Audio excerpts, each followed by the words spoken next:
Kalau sekarang biasanya nyari di Instagram. Kalau aku sendiri sih cari di TikTok. Peran Google sebagai mesin pencari kini sudah dikalahkan oleh media sosial seperti Instagram dan TikTok, terutama di kalangan Gen Z. Terbukti dari hasil riset terbaru dari perusahaan teknologi marketing Sochi di Amerika Serikat ini.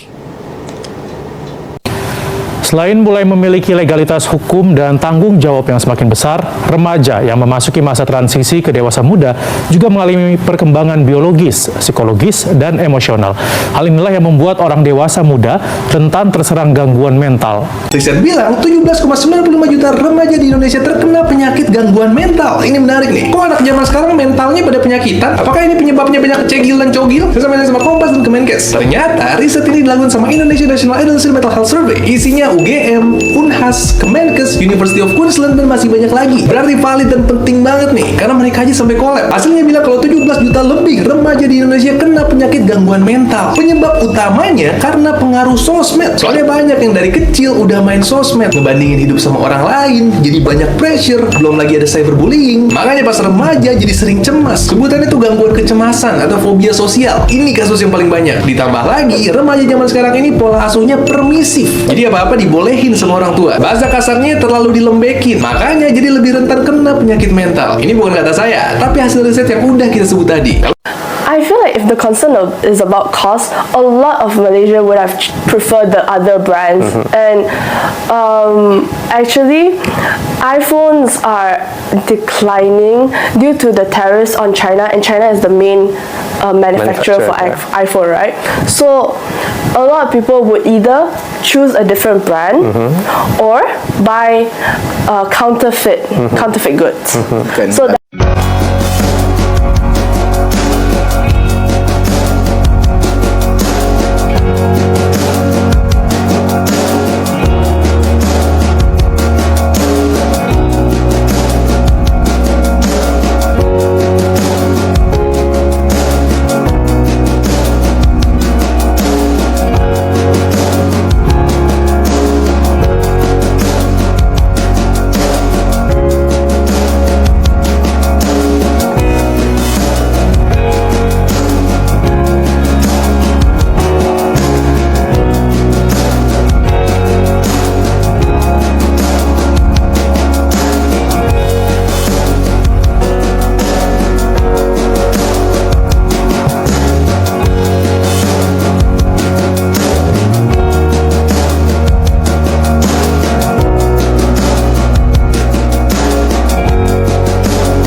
Iya, ini terus terang aja nih kan sekarang lagi trennya kopi 1 liter. Iya, jadi kan ada free 1 liter. Nah, saya sampaikan kopi ini ada komponen yang bilang kafein. Oke, ya, kafein. Kafein ini akan meningkatkan produksi asam lambung. Jadi kalau ini kita pertama nih, kalau dia terlalu acid, kan ada kopi yang acid itu directly juga bisa menyebabkan kerusakan langsung di lambung. Tapi di satu sisi komponen dari kafeinnya akan menginjus produksi asam lambung. Jadi sekali lagi kita mesti hati-hati pada pasien-pasien yang memang asam lambungnya tinggi, baik itu hanya di lambung atau tadi misalnya GERD, memang tidak dianjurkan untuk minum kopi.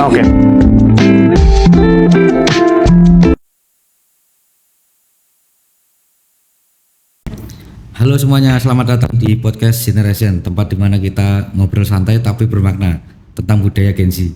Bareng aku, Putra Windu. Aku Lia, siap nemenin kalian buat bahas hal-hal yang sering banget kita alamin tapi jarang banget kita obrolin di sini nih. Aku Karin, kita akan bahas satu topik yang sering banget jadi perbincangan, tapi masih suka jadi salah paham. Dan yap, Gen Z dan pandangan budayanya. Oke, pertama-tama siapa sih Gen Z itu? Mereka itu kayak kelahiran sekitar tahun 97 sampai 2009. Mereka itu kayak nggak pernah bisa hidup tanpa internet dan teknologi ya. Iya bener banget, Gen Z itu punya warnanya beda banget. Gen Z itu lahir di era globalisasi di mana dunia itu yang berubah cukup signifikan sih. Mereka itu udah nggak percaya sama hal-hal yang tabu. Mereka kayak isu gender, keberagaman, kesehatan mental, bahkan politik. Mereka nggak cuma aware, tapi juga aktif bersuara. Tapi uniknya budaya mereka itu nggak cukup dibentuk dari lingkungan sekitar, tapi juga kayak scroll TikTok, lihat YouTube. Dari situ mereka juga bisa belajar kayak budaya Korea, Jepang, dan video-video viral yang lagi naik daun di Indonesia. Jadi bisa dibilang budaya Gen Z itu budaya yang terus berevolusi, fleksibel, digital, penuh empati. Gen Z bukan cuma berperan sebagai penonton, tapi Gen Z juga berperan utama sebagai pembentuk budaya masa depan. Iya bener banget, kayak Gen Z itu bukan cuma ngikutin, tapi juga yang bikin perubahan itu sendiri. Kalau ngomongin gaya hidup Gen Z itu kita nggak pernah bisa lepas dari yang namanya digital nggak sih? Iya bener banget, semuanya serba online. Mulai dari belanja, cari hiburan, cari kerja, bahkan cari pacar pun sekarang bisa online nggak sih? Dan kita tuh cenderung suka sama hal yang cepat, praktis, tapi tetap estetik. Kayak kopi 1 literan dan thrift shop yang estetik di Instagram. Gen Z itu cenderung unik dalam preferensi mereka. Mereka nyari hal yang cepat, praktis, fungsional, tapi tetap ada nilai estetikanya. Bagi Gen Z, keindahan visual itu penting, bahkan bisa jadi pertimbangan mereka untuk beli sesuatu atau nyobain sesuatu. Contohnya nih kayak kopi 1 literan, mereka nggak cuma nyari kafein boost atau hemat budget, tapi karena packagingnya yang lucu, simple, instagramable, rasanya tuh puas banget kalau kita minum kopi enak, tapi tetap kelihatan keren di foto. Ya sih, kayak yang lagi parah sekarang titipan shop itu kayak barang bekas yang dulunya kurang menarik, sekarang malah sebaliknya. Kayak justru tuh Gen Z malah lebih suka yang fintech kayak film analog, terus penelitian gitu. Tapi kalian tahu nggak sih sama kasus yang lagi viral sekarang? Kayak baju-baju dari thrift shop itu bikin penyakit kalau kurang tepat sterilisasinya. Ya itu kan tergantung orangnya sih. Kayak gimana ujinya, gimana cara-cara biar gak terkena penyakit itu. Jadi kan kalau menurutku kebanyakan orang juga aman-aman aja sih pakai terjemahan. Ini juga sih tergantung orang juga. Ya itu. Nah sekarang kita bahas dari nilai yang dipegang oleh Gen Z. Salah satu menurut aku yang paling terasa inklusivitas. Setuju, Gen Z itu lebih terbuka sama perbedaan. Kayak berani buat speak up untuk hal yang mungkin dulu dianggap tabu. Kayak kita tuh butuh keaslian, apalagi Gen Z itu cenderung suka sama hal yang real, yang nggak fake, apalagi di media sosial ya. Makanya kayak konten-konten daily life, self love, healing tuh lagi rame banget karena itu yang menunjukin sisi manusia kita. Kadang kami untuk jadi otentik malah bikin kita stres, kayak kita dituntut untuk jadi diri sendiri dalam versi terbaik. Padahal kan nggak setiap hari kita kuat, ada kalanya kita pengen diem aja. Benar, banyak yang struggle antara idealisme dan realita. Mau idealis, punya mimpi besar, tapi ada tekanan dari keluarga, lingkungan, bahkan algoritma. Ya algoritma tuh kejam banget ya. Kayak kalau kita nggak aktif, kita tuh bisa tenggelam juga. Padahal kan kita juga butuh buat mikirin diri sendiri. Kayak me-time gitu. Akhirnya jadi kayak psikosia, pengen jadi diri sendiri tapi pengen juga dipraktis, pengen jujur tapi takut gak sesuai ekspektasi orang.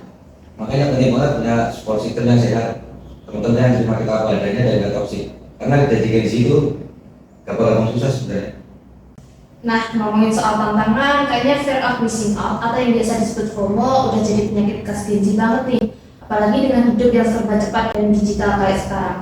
Bener banget, karena kita lihat kehidupan orang medsos yang kelihatan sempurna, kita jadi ngerasa gagal terus. Padahal kan yang ditampilkan cuma hebatnya aja. Itu juga bisa ngaruh ke kepercayaan diri kita. Kayak kita tuh membandingin diri kita sendiri, contohnya insecure. Padahal tiap orang itu punya targetnya masing-masing.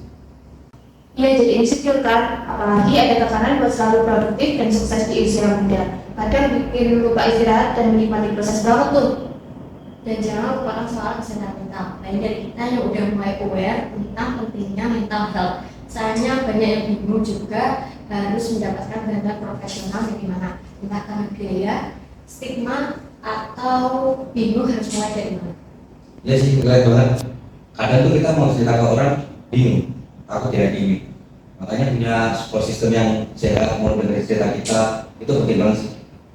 Tantangan lain juga soal relasi sih. Ironisnya kita hidup di era super terkoneksi, tapi justru masih banyak nih yang merasa sendirian. Karena koneksi digital bukan berarti koneksi emosional. Kita merasa butuh ngobrol bareng, lihat ekspresi orang, merasa didengerin caranya. Makanya penting banget nemuin komunitas atau orang aman, baik secara nyata atau online. Kita bisa jadi diri kita sendiri. Setuju, karena seberat apapun tantangannya, kalau kita nggak sendiri, rasanya tuh lebih ringan banget tuh. Satu pertanyaan terakhir, bagaimana tanggapan kalian tentang Gen Z dalam menyaring informasi-informasi yang itu berpotensi loh? Gen Z itu punya kesadaran yang lebih tinggi terhadap potensi hoax karena mereka itu tumbuh di era digital. Jangan salah, mereka juga rentan kalau nggak punya keterampilan literasi digital yang kuat. Oke deh, udah panjang lebar nih kita ngobrol tentang sosial budaya Gen Z, mulai dari gaya hidup dan tantangannya. Semoga obrolan ini bisa jadi cermin dan reminder buat kita semua bahwa jadi Gen Z itu cukup kompleks tapi juga berpotensi. Dan ingat apapun tantangannya, kita nggak sendirian, kita perlu bareng, kita berjuang. Ya, terima kasih sudah mendengarkan podcast Generation. Jangan lupa follow dan share. Semoga podcast kali ini bermanfaat bagi teman-teman. See you next episode. Bye bye.